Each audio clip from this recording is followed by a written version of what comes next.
ചെറിയ ട്രക്കിംഗ് ആഗ്രഹിക്കുന്ന ആളുകളാണോ നിങ്ങളിപ്പോൾ? നമ്മുടെ മനസ്സിൽ ഒരുപാട് വിഷമങ്ങളൊക്കെ മറന്ന് നമുക്ക് എവിടെയെങ്കിലുമൊക്കെ പോകാമെന്ന് ആഗ്രഹിക്കുന്ന ആളുകളാണെങ്കിൽ ഞാനിപ്പോൾ തൊടുപുഴയിൽ നിന്ന് ഇലവിഴ പോഞ്ചിറ വരെ വന്നിരിക്കുകയാണ്. 20 കിലോമീറ്റേഴ്സ് അറൗണ്ടാണ് ഇതിൻ്റെ ഡിസ്റ്റൻസ് എന്ന് പറയുന്നത്.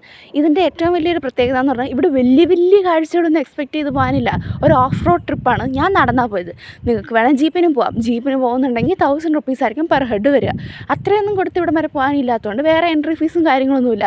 നിങ്ങൾ വരിക, നിങ്ങളുടെ കാര്യങ്ങളായി, എന്തെങ്കിലും കുടിക്കാനൊക്കെ വേണമെങ്കിൽ വാങ്ങിച്ചോളൂ. ഞാനിപ്പോൾ ചെന്നാൽ നട്ടുച്ചയ്ക്ക് സത്യം പറഞ്ഞാൽ ഇവിടുത്തെ ഫീൽ അറിയണമെങ്കിൽ വെളുപ്പിന് പോകണം.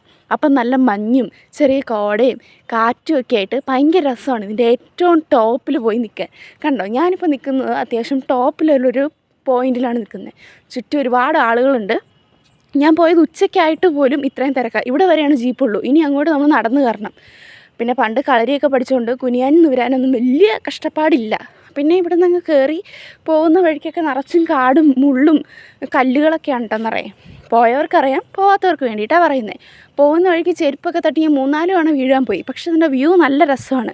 എന്തെങ്കിലുമൊക്കെ വിഷമങ്ങളൊക്കെ ഉള്ളവർക്കാണെങ്കിൽ പോയി ഒന്ന് എൻജോയ് ചെയ്ത് വരാൻ പറ്റിയൊരു 1 ഡേ ട്രിപ്പ്.